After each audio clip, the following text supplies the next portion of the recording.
Hey, deserving listeners, Vanderpump Rules. Let's see what happens and see what comes out of my face as I watch.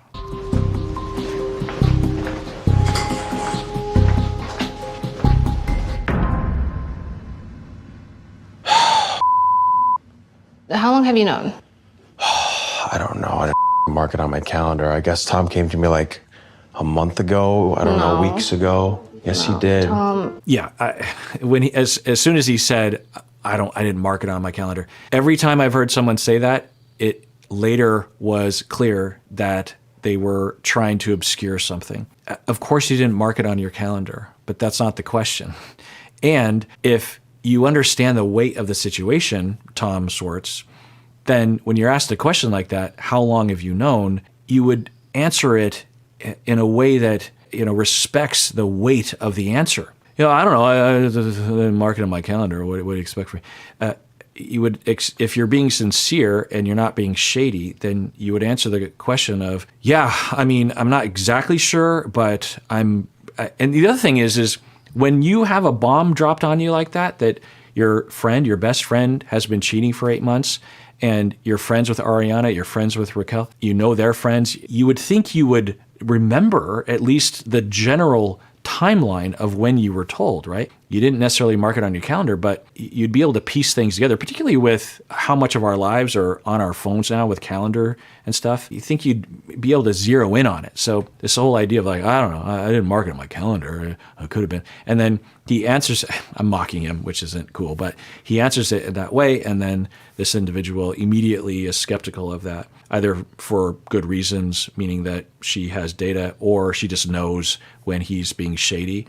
We've learned from T-Sky that he has cheated in the past, so I don't know. Thus far, I've seen Tom Swartz exhibit normal and healthy behavior, but sounds like he might have similar issues with the other Tom, but I don't know. I don't believe that. Tom and Tom are always just gonna have each other's backs. I mean, at the very least, even if Tom Swartz is telling the truth right now, since you have a history of lying, it throws everything into question, and that's why you don't lie in the first place. True disgusting lovers. Tom, you made a comment to me in October that was like really telling, that's really stuck with me. What did I say? Raquel was wearing the Tom Tom hoodie, and then I was like, and she's following you around like a puppy dog, and you're like, she's not there for me, trust me. I didn't say that. Yes, you did. I did not say Tom, that. you 100% said it. Tom told me this a month ago. I told him what he needed to do. I was like, this is... Yeah, I mean, given what we've seen thus far, it's possible that Tom Swartz was only told a month ago. But again, given that he's lied before, and he's even stated he's lied for Tom Sandoval in the past, then it just throws everything into question, and everyone would be stupid to believe him since he's lied in the past, right? Now, I don't know, maybe he is obviously lying, but I certainly can't tell. I know you well enough, and I certainly know Scandoval well enough to know that his ego would not be able to take you pursuing the girl that he's having this affair with and all summer long without him knowing that it's not real, because you were aware of it. Then it was unbeknownst to me. You knew. I knew limited information. Exactly. So why don't you get on the right side of things? I am on the right side of things. Shock everyone and tell the truth for once. Okay, so he seems to be indicating that before he knew, he kind of knew. And so this other individual is saying, well, how about you come forward with everything that you know? And there's a chance that he is really in this very difficult position that Tom Sandoval put him in, that it's not Tom Swartz's fault, right? Because I think all of us would like to believe that we would do the right thing in these situations, but more often than not, if your friend, your very close friend, also that you're in business, I'm going to take a guess and say that he would think, at least for self-preservation for the business, like you got to clean this crap up because you're going to sink me if you don't clean it. Who knows? But anyway, so it's this really difficult situation. Your best friend, someone that you have their back, they have your back, and they confide in you that they're doing something wrong like this, they're cheating. And your first impulse isn't be like, I'm going to tell on you, right? That's not what you do. You're just like, oh my God, what's going on?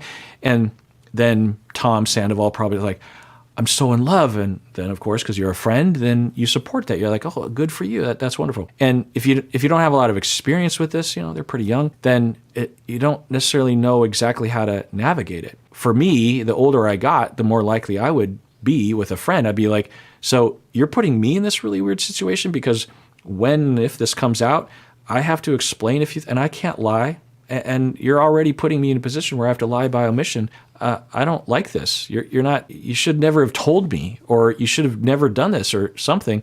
Look, I'm here for you, but I'm now in a weird position. It takes a fair amount of insight. I'm not saying I'm a genius. Maybe I'm just older. I've been through things. It takes a fair amount of experience and insight to be able to intuit that. So, the average person, I think, is it's like, well, I'm not doing the infidelity. It's not my fault.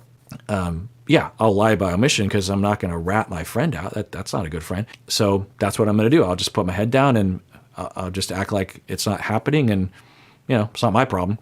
I think that's the average person, but it is your problem because you have the opportunity to tell the parties involved, Ariana included, and you're lying by omission. Especially if you're in a relationship with them, you're doing it right to their face, and sometimes lying actually outright, right? So it's easy to go into denial when you don't have the issue directly facing you because the knowledge is within such a small amount of individuals, right? Anyway, so it's possible that he was in a really difficult situation and he dealt with it in a very typical way that I don't know if I would necessarily fault someone for. It's also possible that he has been covering it up for a very long time because he's a sleazebag. I don't know. You tell me, which one is it? So okay, I knew about the one night stand, okay? So I don't know if it was like after like guys' night at the Mondrian or sometime around that time. In that, like, I don't know, was that September or something? It was up. Okay, so I saw a calendar in someone's kitchen a few scenes ago that it was February of 2023. And so I think he's saying September, which would have been well within those 8 months of the proposed time span of the infidelity. So he's saying that, although he's claiming that he was told in January about the infidelity, which is a month ago, right? And now he's saying all the way back in September, he did know about the one night stand. Okay, well, that's cheating. I mean, even if you did think it was a one night stand only, which throws that into suspicion, because if there were other indications, even if you weren't directly told, but then you knew about something was going on for a lot longer than 1 month. He said, I cannot believe we did that. I'm disgusted. But like, here's how I justified it. He's tried to communicate this to Ariana multiple times. He tried to break up with her, and it just didn't work. Eesh. Now, if Tom Sandoval is very good at convincing Tom Schwartz of this, then okay. If Tom Schwartz has a hard time putting logic together, then okay. But it's also possible that Tom Schwartz has a similar sleazebag mentality or mindset, or is just making excuses. But he's, to hear that. So he's telling us, which I totally believe, that Tom Sandoval went straight to Tom Schwartz and said, oh my God, I can't believe I did this. And, I've tried to tell Ariana, I've tried to break up and she won't let me. She doesn't want to know about these things. That's ridiculous. I mean, even if that's true, it doesn't mean you continue with the lies and the affair day in and day out, right? You either just say, look, I know you don't want to hear it, but this is what's happening, and I'm breaking up because that's the right thing to do. To act like somehow it's Ariana's fault, it's that Tom Sandoval is now kind of. So either Tom Schwartz has been brainwashed by Tom Sandoval, or Tom Schwartz is equally as problematic in the way that he thinks about these things. And of course, sometimes, he would change his mind for a day or two. Like, I don't know, I think I still love her, but like, I'm not happy. Then why didn't you encourage him to do? Now that is a factor. So if you're a friend and, Tom comes to you and is like, oh, I can't believe it. And in your head, you're thinking, you probably should tell Ariana, or you should break up or something. And then Tom comes back to you another day and is like, oh, you know what? I need to stop with Raquel, and I need to really get my relationship back with Ariana and improve it. And if you're Tom Schwartz, you might look at that and say, oh, okay, well, that's good that he's figuring that out. So maybe Ariana never needs to know about this. There are different thoughts about that, actually. Some people in Ariana's shoes will say, look, if something's going on and you end up figuring it out on your own and improving our relationship, I don't want to know about it. I don't think most people are like that, but anyway. So there's different ideas about that. So say Tom did that, where he figures out, oh, this doesn't have anything to do with me and Raquel. It has to do with me and Ariana. And so I need to improve my relationship with Ariana. I'm going to end it with Raquel. And in the end, should I tell, even though I'm better now and it's all over and it was last year, should I tell Ariana about the affair with Raquel, which is in the past and it's over and we're good now with me and Ariana? Should I tell her? Well, a question is, are you telling Ariana about the past affair for Ariana's sake or for your sake? Because if it's for Ariana's sake, then yeah, if you know that Ariana would want to know, if you know she would benefit from that, even if it hurts, she would want to know, that kind of thing. But sometimes people will tell someone because they want to release themselves from their own shame without considering the impact of telling someone. You know, it'd sort of be like if you break up with someone and then years later you tell them that you had an affair on them, even though you don't want to get back together with them. And even though the person you cheated on has moved on from the relationship, you know, to go back to them and say, hey, by the way, I cheated on you all those years ago. What's the purpose of that? You know, there's different thoughts on that. Some people would want to know, some people wouldn't want to know. Anyway, so if Swartz was in that situation where he's hoping that, and Tom's giving enough indication that he's going to pull out of the nosedive, then you could see someone in Swartz's position being like, well, okay, I'm just going to hold off for now. I didn't do anything wrong. I'm worried about our bar. That's the bar right now. The bar. He I just know, blew up but his life. You've been his bitch boy for like how many years? Oh my God. I'm not a bitch boy. By you being so closely associated with him, you're going to lose a lot of friends. I'm just a dude trying to get by in life. And that could be. If he didn't have a history of cheating himself, then I think he'd have a stronger leg to stand on. But as it is, I think a lot of people, and including the person he's talking to, the audience included, I'm guessing, are going to say, look, you know, you made your bed. Also your ex-boyfriend? Our ex-boyfriend. So it's okay to around with other people's boyfriends? Around is like It's okay to hook up with other people's boyfriends. He told me that you guys were like breaking up. Wait, Tom, did you say we were breaking up? I'm done. Okay, so we're seeing a flashback. It's interesting to see them all a lot younger. I will say that even in this season, when they change their outfits and their hairstyle, or they wear a hat, I don't even recognize them. They'll put their name on it and be, that's the same person. It looks completely different. Maybe it's just my unfamiliarity with the characters. So we're seeing the scene that would have happened 9 years ago, I'm guessing. Kristen and Tom were together, and Ariana and Tom were having an affair. And so Kristen is now confronting Ariana about it. And Ariana says, he told me that he was going to break up with you. Okay, but he wasn't broken up. So until he breaks up, he's not broken up. It's also very common for people in Tom's position to say that. Some people will say that for decades. They will tell their other person, you know, the Toms of the world will tell the Arianas, oh, no, it's just not a good time. You know, we have to wait till after the holidays. Oh, that's not a good time because, you know, she's going through something. We'll wait a little, you know, they'll do that either knowingly in a Machiavellian way, a con artist sort of way, or because they consciously think that they want to end the relationship, but they have a massive barrier that they're unaware of or they're not addressing. So anyway, it's interesting to see this flashback. It's over. You win, Ariana. You win wondering where the Tom is every night when you text him. You win not ever being sure if he's telling you the truth. And you win sharing a bed with the best liar that I have ever known.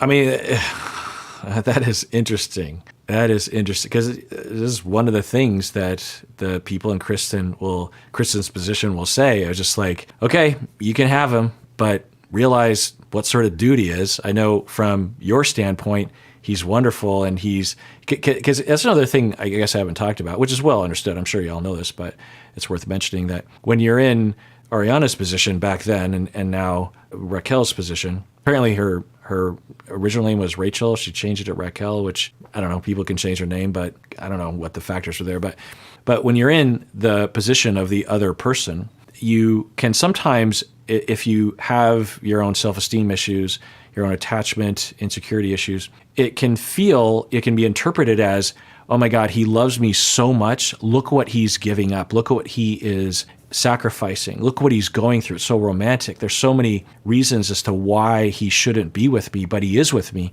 And so that must mean that I can actually trust this. You know, when I date people that are free to date me, I don't have that indication. Maybe they don't really love me, but this person must really love me. And that, of course, is problematic because of what we're seeing, right? That to look towards deception and dysfunction and bad decision making as an indication for a good match is, of course, not wise. He's literally saying that your 10-year life partnership, he's essentially comparing it to the joke of the relationship I had with him. That was convenience. Well, it's like, yes, me and Tom kissed, and then like, you think that it's like an isolated thing, or you think that it's like, this is a situation-based thing. But now it's like, this is who this person is. Yeah. Yeah, and that's totally understandable. And Ariana, and it could have been. Some people cheat once, and that's it. That happens. It's not automatic. But she's thinking, at the time when I was on the other side of things, I thought, well, no, this is different. This isn't an indication of him. This is an indication of how much we're in love, It's an indication of how bad his relationship is with Kristen, and ignoring the possibility that it has something to do with his personality. Now, what is it about his personality? I think most people would assume it's narcissism, right? Because everyone's a narcissist on the internet now. And just by the way, whenever you are compelled to use the word narcissist and you don't know what the term means in the clinical world, and even many clinicians, according to research, also don't have a firm grasp on what narcissism actually means. And there's a lot of different definitions of it, by the way, which I won't go into.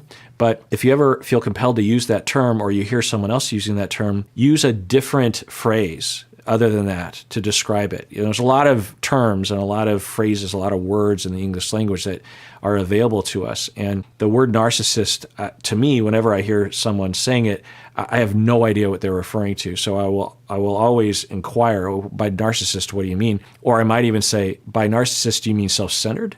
Do you mean selfish?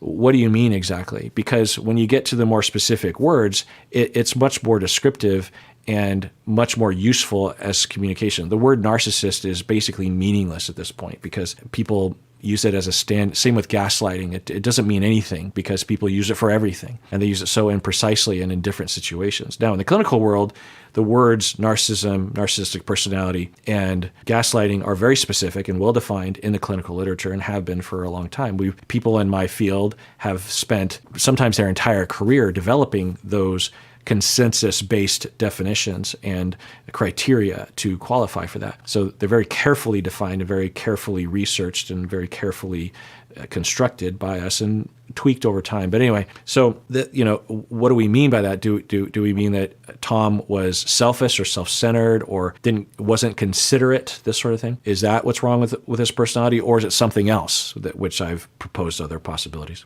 And it's really that it took 9 years to figure that, like, to have that. 9 years I could have spent not defending him at your sake. Pish posh on me. If anything, I'm sorry to you that you had to do me the favor of taking him away. And good on the two of them for, I don't know if they've been friends, it seems like maybe they have, but good on the two of them for looking past the temptation to hate each other, because there's no reason. Kristen has a reason to have beef with Ariana, obviously, so she's being the bigger person here, or she's been given an opportunity to be the bigger person. But compassion, love, understanding, support. I think we need more of that in our life. You ready? Yeah. And you can just play with this for a little bit. Okay, Selenite. Oh, and this is to lube it up before we shove it up his ass. So they're doing what I was talking about in an earlier video about ceremony and burning things. So yeah, this is good. And maybe good for the two of them together as a team. Ashes to ashes. And dust to side chicks. It's Beyonce. Let it burn. Stomp it out. Released.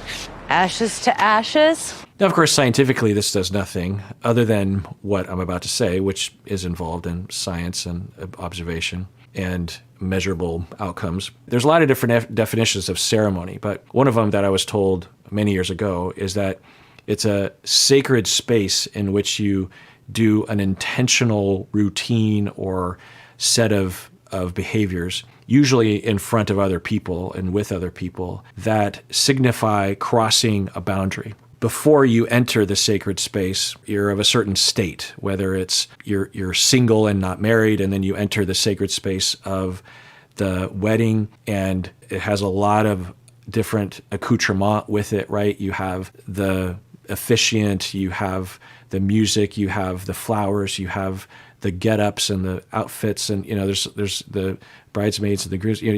Everything has its place. It has a history. It has culture. Sometimes in a church, under God, this sort of thing. And you enter that sacred space and you participate in this routine, in this set of behaviors, and then afterwards you are transformed. Sometimes they call it the liminal space, or the betwixt and between is that ceremony. And so when we think about typical mainstream American ceremonies of weddings, nothing scientifically happens, right? But we feel it. You will talk to people, most people, after the wedding, they will feel different. They think different. They behave different. There's a difference. Now, sometimes it's minor because you've been living with a person for a long time, but you'll even hear that from people. They'll say, I've been living with her for 5 years, but now that we're married, I don't know, it feels different. Because we intentionally do these things to transform us. And we feel different. We act different. We identify differently. You can have bar mitzvahs or your quinceañera, these rites of passage. Sometimes they're informal. Like when I was in high school, we had this group of guys that I formed actually, and we had a ceremony to initiate everyone into it. I won't go into the details. It was just high school stuff. But there was that liminal space where before we were acquaintances and kind of friends, and then there was the sacred space, and there was a routine that everyone did. And then afterwards, we were transformed into a much tighter group, and we were all very tight after that. We were different than before. And what they're doing right now is that. Now, does this solve all of Ariana's problems? No, but it absolutely can be a part of that. All right, well, that does it for that episode. Everyone, please take care of yourself because you deserve it. You really, really do.